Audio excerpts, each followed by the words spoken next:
सफलता हमारा परिचय दुनिया को करवाती है और असफलता हमें दुनिया का परिचय करवाती है। हेलो फ्रेंड्स, आप सभी का स्वागत है आपके अपने YouTube channel current affairs by Ravi पर। आज मैं आपके लिए 14 मई 2021 के करंट अफेयर्स के मोस्ट इंपॉर्टेंट क्वेश्चंस इस वीडियो में लेकर आई हूँ। और अगर आप किसी भी एग्जाम की तैयारी कर रहे हो, ये वीडियो आपके लिए काफ़ी ज़्यादा इंपॉर्टेंट रहने वाली है। तो चलिए स्टार्ट करते हैं फर्स्ट क्वेश्चन से। फर्स्ट क्वेश्चन है हमारा, भारत पेट्रोलियम कॉरपोरेशन लिमिटेड यानी कि BPCL के नए अध्यक्ष और प्रबंध निदेशक कौन बने हैं? सही आंसर है ऑप्शन सी, अरुण कुमार सिंह। तो जो अरुण कुमार सिंह हैं ये BPCL के नए CMD बने हैं। फ्रेंड्स, यहाँ पे बात है BPCL की, तो मैं आपको बता देती हूँ, यह एक भारतीय सार्वजनिक क्षेत्र की तेल और गैस कंपनी है। BPCL का पूरा नाम क्या है? Bharat petroleum corporation limited. BPCL की स्थापना कब हुई थी? 1952 में। BPCL का मुख्यालय कहाँ स्थित है? महाराष्ट्र के मुंबई में। और BPCL के नए CMD कौन बने हैं? अरुण कुमार सिंह। इंपॉर्टेंट क्वेश्चन रहेगा आपके एग्जाम के लिए। अगला क्वेश्चन करते हैं, 47वें G7 शिखर सम्मेलन 2021 का आयोजन किस देश में किया जाएगा? सही आंसर है ऑप्शन ए, ब्रिटेन देश में। फ्रेंड्स, मैं आपको बता देती हूँ कि जो 47वां G7 शिखर सम्मेलन है ये ब्रिटेन देश में आयोजित किया जाएगा। और 47वें G7 शिखर सम्मेलन की अध्यक्षता जो ब्रिटेन के प्रधानमंत्री हैं जिनका नाम है बोरिस जॉनसन, ये करेंगे। और जो 47वां G7 शिखर सम्मेलन है ये 11 से 13 जून 2021 में ब्रिटेन के कॉर्नवॉल में आयोजित किया जाएगा।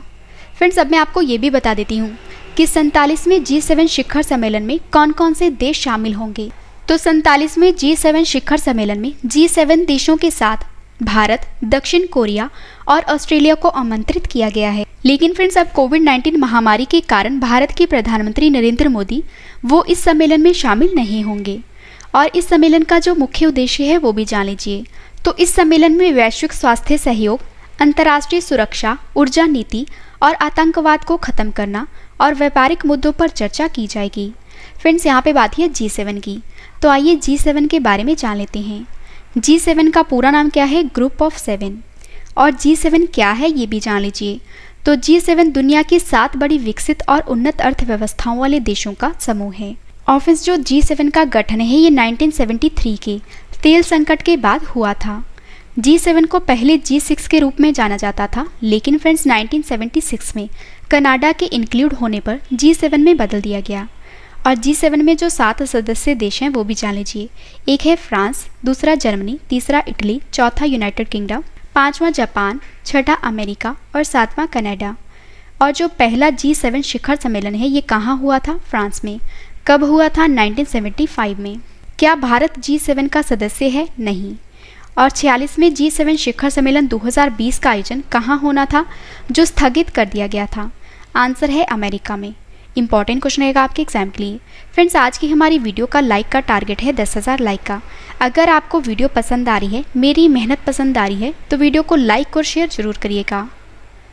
अगला क्वेश्चन करते हैं, विश्व खाद्य पुरस्कार 2021 से किस भारतीय को सम्मानित किया गया है? सही आंसर है ऑप्शन ए, डॉक्टर शकुंतला हरक-सिंह थिलस्टेड को। तो आपको याद रखना है कि जो विश्व खाद्य पुरस्कार 2021 है, इस पुरस्कार से डॉक्टर शकुंतला हरक-सिंह थिलस्टेड को सम्मानित किया गया है। आइए जान लेते हैं इन्हें यह पुरस्कार क्यों दिया गया है। सबसे पहले फ्रेंड्स, आप जान लीजिए कि जो डॉक्टर शकुंतला हरक-सिंह हैं ये एक भारतवंशी ग्लोबल न्यूट्रिशन एक्सपर्ट हैं। और डॉक्टर शकुंतला को यह पुरस्कार समुद्री भोजन और खाद्य तंत्र के लिए समग्र और पोषण के प्रति संवेदनशील दृष्टिकोण को विकसित करने में उनके उत्कृष्ट योगदान के लिए दिया गया है। इंपॉर्टेंट क्वेश्चन आएगा आपके एग्जाम के लिए। फ्रेंड्स, अब मैं आपको टॉप 5 पुरस्कार करंट अफेयर्स रिवाइज करवा देती हूँ। वाइल्ड इनोवेटर अवार्ड 2021 पाने वाली पहली भारतीय महिला कौन बनी है? आंसर है कृति करंत। नेल्सन मंडेला विश्व मानवतावादी पुरस्कार 2021 से किससे सम्मानित किया गया है? आंसर है रुमाना सिन्हा सहगल को। ऑस्कर अवार्ड्स 2021 में बेस्ट डायरेक्टर का अवार्ड किसे दिया गया है? आंसर है क्लोए झाओ को। सर रिचर्ड हैडली अवार्ड 2021 से किस क्रिकेटर को सम्मानित किया गया है? आंसर है केन विलियमसन को। छत्तीसगढ़ वीरनी पुरस्कार 2021 से किससे सम्मानित किया गया है? आंसर है दूती चंद को। और फ्रेंड्स, मैं आपको छोटी सी इन्फॉर्मेशन दे देती हूँ कि फ्रेंड्स हमारी जैन, फेब, मार्च और अप्रैल की करंट अफेयर्स की ई बुक लॉन्च हो गई है। अगर आप किसी भी एग्जाम की तैयारी कर रहे हो, यह ई बुक आपके लिए काफ़ी यूजफुल रहेगी। और जो लिंक है वो वीडियो के डिस्क्रिप्शन में दिया गया है, आप वहाँ से बाय कर सकते हो। अगला क्वेश्चन करते हैं, ब्लैक फंगस इन्फेक्शन से निपटने के लिए देश की पहली म्यूकोरमाइकोसिस यूनिट किस राज्य में स्थापित की गई है? सही आंसर है ऑप्शन बी, मध्य प्रदेश राज्य में। फ्रेंड्स, ब्लैक फंगस इन्फेक्शन से निपटने के लिए जो देश की पहली म्यूकोरमाइकोसिस यूनिट है, ये मध्य प्रदेश में स्थापित की गई है।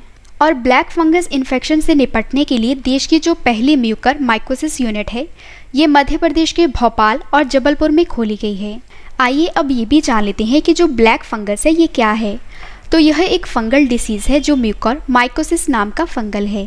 फ्रेंड्स, इस संक्रमण के शिकार अधिकतर वो लोग हो रहे हैं जो पहले से ही किसी बीमारी का शिकार हैं, और यह बीमारी जो है सबसे ज़्यादा आंखों को प्रभावित करती है। और फ्रेंड्स, यह बीमारी जो है ये ज़्यादातर ठीक हो रहे कोविड-19 मरीजों में पाई जा रही है।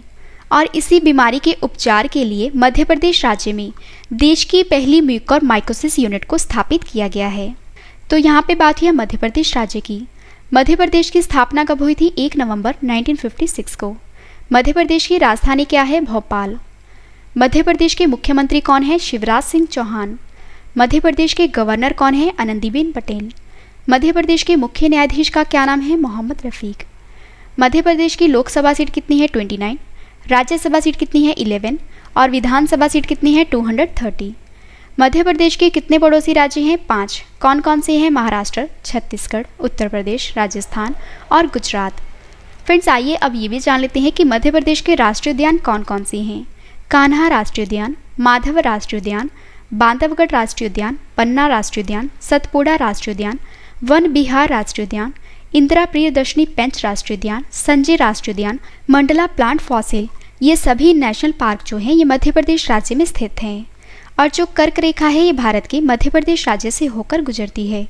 कर्क रेखा भारत के 8 राज्य से होकर निकलती है। फ्रेंड्स, अगर आपसे एग्जाम में पूछा जाए कि किस राज्य को टाइगर स्टेट के नाम से जाना जाता है, आंसर है मध्य प्रदेश को। भोपाल गैस त्रासदी में किस गैस का रिसाव हुआ था? आंसर है मिथाइल आइसोसाइनेट का। सांची का स्तूप कहाँ स्थित है? मध्य प्रदेश में। मध्य प्रदेश के प्रमुख मंदिर कौन कौन से हैं? योगिनी मंदिर, महाकालेश्वर मंदिर और खजुराहो के मंदिर। और फ्रेंड्स, अगर आपसे एग्जाम में पूछा जाए कि जो राजा भोज अंतर्राष्ट्रीय एयरपोर्ट है ये कहाँ स्थित है, तो आपका आंसर होगा मध्य प्रदेश के भोपाल में। देवी अहिल्याबाई एयरपोर्ट कहाँ स्थित है? मध्य प्रदेश के इंदौर में। इंपॉर्टेंट क्वेश्चन आएगा आपके एग्जाम के लिए। फ्रेंड्स, इस वीडियो का डिटेल वाला PDF आप वीडियो के डिस्क्रिप्शन या हमारे Telegram channel current affairs by Ravi पर डाउनलोड कर सकते हो। अगला क्वेश्चन करते हैं, मध्य अफ्रीकी गणराज्य में भारतीय राजदूत कौन नियुक्त हुए हैं?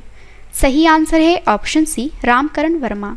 फ्रेंड्स, जो रामकरण वर्मा है ये मध्य अफ्रीकी गणराज्य में इंडियन एम्बेसडर बने हैं। तो यहाँ पे बात है मध्य अफ्रीकी गणराज्य की। मध्य अफ्रीकी गणराज्य की राजधानी बंगुई है। मध्य अफ्रीकी गणराज्य की currency central African CFA Frank है। और मध्य अफ्रीकी गणराज्य के जो राष्ट्रपति हैं वो हैं फॉस्टिन आर्कन्स टोएड्रा। इंपॉर्टेंट क्वेश्चन आएगा आपके एग्जाम के लिए। फ्रेंड्स, हमारे जो क्वेश्चन में बात हुई थी वो हुई थी कि मध्य अफ्रीकी गणराज्य में जो इंडियन एम्बेसडर हैं ये रामकरण वर्मा बने हैं। तो अब मैं आपको टॉप 5 देशों में इंडियन एम्बेसडर के नाम बता देती हूँ, क्योंकि ये भी चीज़ें एग्जाम में पूछी जाती हैं। महेंद्र सिंह कान्याल को किस देश में भारतीय राजदूत के रूप में नियुक्त किया गया है? आंसर है सीरिया देश में। पुर्तगाल में भारत के राजदूत कौन हैं? मनीष चौहान। अंकन बनर्जी किस देश में भारत के राजदूत हैं? मोजाम्बिक देश में।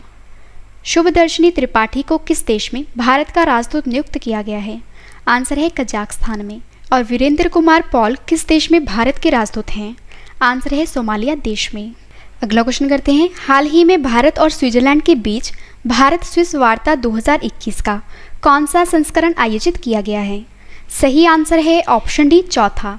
फ्रेंड्स, हाल ही में भारत और स्विट्जरलैंड के बीच एक वार्ता आयोजित की गई है और इस वार्ता का नाम है भारत स्विस वार्ता 2021 और इसका चौथा संस्करण आयोजित किया गया है। फ्रेंड्स, इस वार्ता में भारत की तरफ से अध्यक्षता जो है ये वित्त मंत्रालय के आर्थिक मामलों के मंत्री अजय सेठ करेंगे। और मैं आपको बता देती हूँ कि जो भारत स्विस वार्ता 2021 है ये 11 मई 2021 को आयोजित की गई थी और इस बैठक में दोनों देशों द्वारा निवेश, अंतर्राष्ट्रीय वित्तीय सेवा केंद्र प्राधिकरण, फिनटेक, स्थायी वित्त और वित्तीय सेवाओं सहित विभिन्न पहलुओं पर सहयोग के बारे में चर्चा की गई है। तो यहाँ पे बात है स्विट्जरलैंड देश की। स्विट्जरलैंड की राजधानी क्या है? बर्न। स्विट्जरलैंड की करेंसी क्या है? Swiss franc. और स्विट्जरलैंड के राष्ट्रपति कौन है? गाय परमेलिन। और फ्रेंड्स अब मैं आपको स्विट्जरलैंड में स्थित प्रमुख संगठन और उनके मुख्यालय बता देती हूँ, क्योंकि ये चीज़ें एग्जाम में काफ़ी बार पूछी गई हैं। अंतर्राष्ट्रीय दूरसंचार संघ यानी कि ITU का मुख्यालय कहाँ स्थित है? स्विट्जरलैंड के जिनेवा में। सार्वभौम डाक संघ का मुख्यालय कहाँ स्थित है? स्विट्जरलैंड के बर्न में। अंतर्राष्ट्रीय श्रम संघ का मुख्यालय कहाँ स्थित है? स्विट्जरलैंड के जिनेवा में। विश्व स्वास्थ्य संगठन का मुख्यालय कहाँ स्थित है? स्विट्जरलैंड के जिनेवा में। विश्व मौसम विज्ञान संगठन का मुख्यालय कहाँ स्थित है? स्विट्जरलैंड के जिनेवा में। विश्व बौद्धिक संपदा संगठन का मुख्यालय कहाँ स्थित है? स्विट्जरलैंड के जिनेवा में। अंतर्राष्ट्रीय ओलंपिक कमेटी का मुख्यालय कहाँ स्थित है? स्विट्जरलैंड के लुसाने में। यूरोपीय आर्थिक समुदाय का मुख्यालय कहाँ स्थित है? स्विट्जरलैंड के जिनेवा में। संयुक्त राष्ट्र व्यापार एवं विकास सम्मेलन का मुख्यालय कहाँ स्थित है? आंसर है स्विट्जरलैंड के जिनेवा में। यूरोपीय ऊर्जा आयोग का मुख्यालय कहाँ स्थित है? स्विट्जरलैंड के जिनेवा में। विश्व व्यापार संगठन का मुख्यालय कहाँ स्थित है? स्विट्जरलैंड के जिनेवा में। और रेड क्रॉस संस्थान का मुख्यालय कहाँ स्थित है? स्विट्जरलैंड के जिनेवा में। और फ्रेंड्स हमारा टॉपिक वाइज करंट अफेयर्स का चैनल लॉन्च हो चुका है और जिसका नाम है A to Z current affairs. Friends यहाँ पर डेली करंट अफेयर्स की वीडियो टॉपिक वाइज आती है। और फ्रेंड्स अगर आप किसी भी एग्जाम की तैयारी कर रहे हो तो इस चैनल पर जितनी भी वीडियोस आ रही हैं वो सभी आपके एग्जाम के लिए इंपॉर्टेंट है। और इस चैनल का लिंक मैंने वीडियो के डिस्क्रिप्शन में दिया है, आप वहाँ से जाके चैनल को सब्सक्राइब करें। अगला क्वेश्चन करते हैं। संयुक्त राष्ट्र यानी कि यूनाइटेड नेशंस ने 2022 में भारत की GDP कितने प्रतिशत रहने का अनुमान लगाया है? सही आंसर है ऑप्शन ए 10.1%। तो फ्रेंड्स हाल ही में यूनाइटेड नेशन ने एक नई रिपोर्ट जारी की है जिसमें जो भारत की GDP है ये 2022 में 10.1% रहने का अनुमान लगाया है। सबसे पहले फ्रेंड्स जान लेते हैं GDP क्या है। GDP का पूरा नाम है ग्रॉस डोमेस्टिक प्रोडक्ट, हिंदी में सकल घरेलू उत्पाद कहते हैं, और किसी निश्चित चालू वर्ष में किसी राष्ट्र के द्वारा उत्पादित समस्त वस्तुओं व सेवाओं के कुल मूल्य को सकल घरेलू उत्पाद यानी कि GDP कहते हैं। और संयुक्त राष्ट्र ने अनुमान लगाया है कि जो भारतीय अर्थव्यवस्था है ये वर्ष 2022 में 10.1% की दर से बढ़ेगी। और फ्रेंड्स जो जनवरी की रिपोर्ट में देश के लिए 5.9% से दोगुनी वृद्धि का अनुमान है। और संयुक्त राष्ट्र द्वारा जारी इस रिपोर्ट में 2021 में जो भारत की GDP है ये 7.5% रहने का अनुमान लगाया गया है। तो फ्रेंड्स यहाँ पे बात है यूनाइटेड नेशंस की यानी कि संयुक्त राष्ट्र की। यूनाइटेड नेशंस की स्थापना कब हुई थी? 24 अक्टूबर 1945 को। यूनाइटेड नेशंस का मुख्यालय कहाँ स्थित है? अमेरिका के न्यूयॉर्क में। यूनाइटेड नेशंस के सदस्य देश कितने हैं? 193। और यूनाइटेड नेशंस के अध्यक्ष कौन है? Antonio Guterres. इंपॉर्टेंट क्वेश्चन है आपके एग्जाम के लिए। फ्रेंड्स अगर आपको वीडियो पसंद आ रही है तो वीडियो को लाइक और शेयर करना ना भूलें। अगला क्वेश्चन करते हैं। बलजीत कौर एवरेस्ट पर्वतमाला की चोटी पुमोरी पर चढ़ने वाली देश की पहली महिला बनी है, बताइए यह चोटी किस देश में स्थित है? सही आंसर है ऑप्शन बी नेपाल देश में। फ्रेंड्स जो बलजीत कौर हैं ये एवरेस्ट पर्वतमाला की चोटी जिसका नाम है पुमोरी, ये पुमोरी पर चढ़ने वाली देश की पहली महिला बनी है। और आपको याद रखना है कि जो पुमोरी पर्वत है ये नेपाल देश में स्थित है। और जो बलजीत कौर हैं ये हिमाचल प्रदेश राज्य की रहने वाली हैं। और मैं आपको ये भी बता देती हूँ कि एवरेस्ट पर्वतमाला में 4 चोटियाँ हैं। एक है नुप्त्से, दूसरी है पुमोरी, तीसरी है लोहोत्से और चौथी है एवरेस्ट। तो जो पुमोरी पर्वत है ये नेपाल देश में स्थित है। तो आइए नेपाल के बारे में जान लेते हैं। जैसे कि फ्रेंड्स आप सभी जानते हो नेपाल भारत का पड़ोसी देश है और यह एशिया महाद्वीप में स्थित है। नेपाल की राजधानी काठमांडू है। नेपाल की करेंसी नेपाली रुपया है और नेपाल के राष्ट्रपति विद्यादेवी भंडारी हैं। और अगर आपसे एग्जाम में पूछा जाता है कि जो नेपाल है ये भारत के कितने राज्यों को छूता है तो आपका आंसर होगा 5। कौन कौन से हैं? उत्तराखंड, उत्तर प्रदेश, बिहार, पश्चिम बंगाल और सिक्किम। दुनिया की सबसे ऊंची चोटी माउंट एवरेस्ट जिसकी ऊंचाई 8,848.86 मीटर है, यह किस देश में स्थित है? नेपाल में। और इसे नेपाल देश में सागरमाथा के नाम से जाना जाता है। नेपाल की सबसे लंबी नदी कौन सी है? कर्णाली नदी। भारत का कौन सा राज्य नेपाल के साथ सबसे लंबी सीमा बनाता है? आंसर है उत्तर प्रदेश। और ये क्वेश्चन काफ़ी बार एग्जाम में पूछा गया है।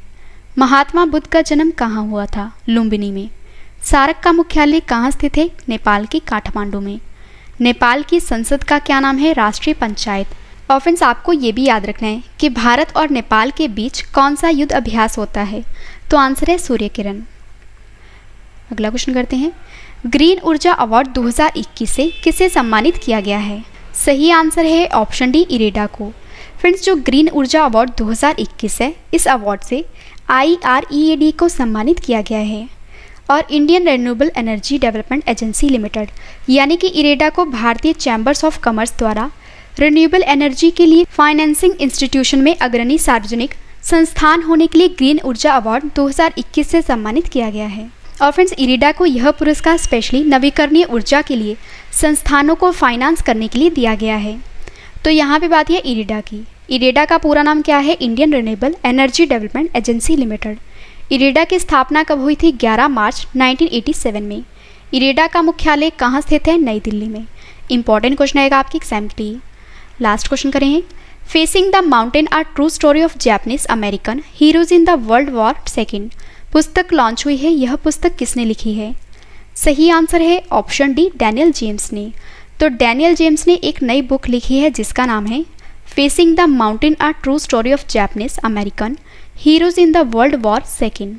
इंपॉर्टेंट क्वेश्चन आएगा आपके एग्जाम के लिए।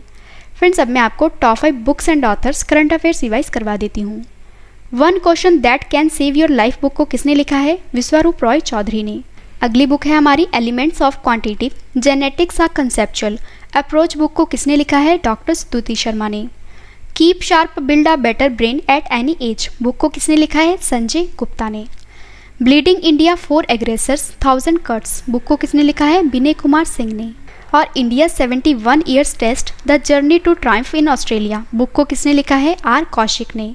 फ्रेंड्स, अगर आपको ये सभी क्वेश्चन बाद में भी पढ़ने हैं तो आप हमारी वेबसाइट से भी पढ़ सकते हो। हमारी वेबसाइट है www.ravistudyIQGK.com। और फ्रेंड्स, जो हमारा A to Z current affairs का चैनल है, आप उसे भी सब्सक्राइब कर लीजिए। फ्रेंड्स, मैंने आपको 10 क्वेश्चन डिटेल में करवाए। अब इस वीडियो का सबसे बेहतरीन पार्ट है वो है रिवीजन। तो अब मैं आपको जल्दी से इन सभी क्वेश्चंस का रिवीजन करवा देती हूँ ताकि आपको ये सभी क्वेश्चन इस वीडियो में अच्छे से याद हो जाएं। तो चलिए स्टार्ट करते हैं फर्स्ट क्वेश्चन से। फर्स्ट क्वेश्चन है हमारा, भारत पेट्रोलियम कॉर्पोरेशन लिमिटेड के नए अध्यक्ष और प्रबंध निदेशक कौन बने हैं? आंसर है अरुण कुमार सिंह। 47वें G7 शिखर सम्मेलन 2021 का आयोजन किस देश में आयोजित किया जाएगा? आंसर है ब्रिटेन में। विश्व खाद्य पुरस्कार 2021 से किस भारतीय को सम्मानित किया गया है? आंसर है डॉक्टर शकुंतला हरक सिंह थिल्स्टेड को। ब्लैक फंगस इन्फेक्शन से निपटने के लिए देश की पहली म्यूकोर माइकोसिस यूनिट को किस राज्य में स्थापित किया गया है? आंसर है मध्य प्रदेश में। मध्य अफ्रीकी गणराज्य में भारतीय राजदूत कौन नियुक्त हुए हैं? आंसर है रामकरण वर्मा। हाल ही में भारत और स्विट्जरलैंड के बीच भारत स्विस वार्ता 2021 का कौन सा संस्करण आयोजित किया गया है? आंसर है चौथा। संयुक्त राष्ट्र ने 2022 में भारत की GDP कितने प्रतिशत रहने का अनुमान लगाया है? आंसर है 10.1%। बलजीत कौर एवरेस्ट पर्वतमाला की चोटी पुमोरी पर चढ़ने वाली देश की पहली महिला बनी है। बताइए यह चोटी किस देश में स्थित है? आंसर है नेपाल में। ग्रीन ऊर्जा अवार्ड 2021 से किसे सम्मानित किया गया है? आंसर है Indian renewable energy development agency limited को। लास्ट क्वेश्चन करें रिवीजन का। Facing the mountain are true story of Japanese American heroes in the world war second पुस्तक लॉन्च हुई है। यह पुस्तक किसने लिखी है? आंसर है डैनियल जेम्स ने। फ्रेंड्स, मैंने आपको 10 क्वेश्चन डिटेल में करवाए, उसके बाद सभी क्वेश्चंस का रिवीजन भी करवा दिया। अब मैं आपको डेली स्टैटिक जीके का सेट 24 करवा देती हूँ। तो फर्स्ट क्वेश्चन है हमारा, दूध से दही बनाने में कौन सा बैक्टीरिया सहायक होता है? आंसर है लैक्टोबैसिलस। किस अंग के कार्य ना करने पर डायलिसिस किया जाता है? आंसर है किडनी। अगला क्वेश्चन है, मनुष्य के मस्तिष्क का सबसे बड़ा भाग क्या होता है? आंसर है प्रमस्तिष्क। साइकिल चलाने पर लगने वाला झटका किस संरक्षण का उदाहरण है? आंसर है रेखीय समवेग के संरक्षण का। प्रयोगशाला में सर्वप्रथम जीन का संश्लेषण करने वाले वैज्ञानिक कौन हैं? आंसर है हरगोविंद खुराना। चंद्रमा पर वायुमंडल ना होने का क्या कारण है? आंसर है वहां सभी गैसों का वर्ग माध्य मूल वेग उनके पलायन वेग से अधिक है। अगला क्वेश्चन करते हैं, किस एक कोशिकीय शैवाल का उपयोग अंतरिक्ष में खाद्य समुचित पूर्ति के लिए किया जाता है? आंसर है क्लोरेला का। प्राकृतिक रबर किसका बहुलक है? आंसर है आइसोप्रीन का। द्रव्य की चौथी अवस्था क्या कहलाती है? प्लाज्मा। मानव रक्त का pH मान क्या होता है? 7.4। फ्रेंड्स, हमारा डेली स्टैटिक जीके का सेट 24 कंप्लीट हुआ। अब बात करते हैं टेस्ट की। मैंने आपको जो कल क्वेश्चंस करवाए थे, आज उसका ऑनलाइन टेस्ट रखा है, जिसका आंसर आपने कमेंट करके देना है। तो चलिए स्टार्ट करते हैं टेस्ट, और टेस्ट के लिए आपको all the best. First question हमारा टेस्ट का, ऑनलाइन बाढ़ रिपोर्टिंग प्रणाली को अपनाने वाला भारत का पहला राज्य कौन सा बन गया है? 4 ऑप्शन आपके पास, आंसर आपने कमेंट करके बताना है। सही आंसर है option A, Assam. Godrej consumer के नए सीईओ कौन बने हैं? सही आंसर है ऑप्शन ए, सुधीर सीतापति। तमिलनाडु विधानसभा के नए अध्यक्ष कौन बने हैं? सही आंसर है ऑप्शन डी, एम अपावू। भारत में डिजिटल समावेशन को बढ़ावा देने के लिए मास्टर कार्ड ने किसके साथ मिलकर connected commerce creating a road map for a digitally inclusive Bharat नामक रिपोर्ट को जारी किया है? सही आंसर है ऑप्शन सी, नीति आयोग के साथ मिलकर। अंतर्राष्ट्रीय नर्स दिवस कब मनाया गया है? सही आंसर है ऑप्शन बी, 12 मई को। भारतीय रिजर्व बैंक के नए कार्यकारी निदेशक कौन बने हैं? सही आंसर है ऑप्शन ए, जॉस जे कटूर। हाल ही में renewable energy market update 2021 report को किसने जारी किया है? सही आंसर है ऑप्शन बी, अंतर्राष्ट्रीय ऊर्जा एजेंसी ने। नेशनल एसेट रिकंस्ट्रक्शन कंपनी के नए मुख्य कार्यकारी अधिकारी कौन बने हैं? सही आंसर है ऑप्शन सी, पद्म Kumar M Nair. Pisces exercise 2021 Bharat और किस देश की नौसेना के बीच शुरू किया गया है? सही आंसर है ऑप्शन ए, इंडोनेशिया देश के बीच। लास्ट क्वेश्चन करें टेस्ट का, life in the clock tower valley पुस्तक लॉन्च हुई है, यह पुस्तक किसने लिखी है? सही आंसर है ऑप्शन ए, शकूर राथर ने। फ्रेंड्स, मैंने आपको मोस्ट इंपॉर्टेंट 10 करंट अफेयर्स के क्वेश्चन डिटेल में करवाए, उसके बाद सभी क्वेश्चंस का रिवीजन भी करवा दिया और डेली स्टैटिक जीके का सेट 24 कंप्लीट करवा दिया। उम्मीद करती हूँ वीडियो आपको पसंद आई होगी। वीडियो को लाइक करें और कमेंट करके भी जरूर बताएं कि वीडियो आपको कैसी लगी। तो मिलते हैं नेक्स्ट वीडियो में। Thank you and wish you all the best.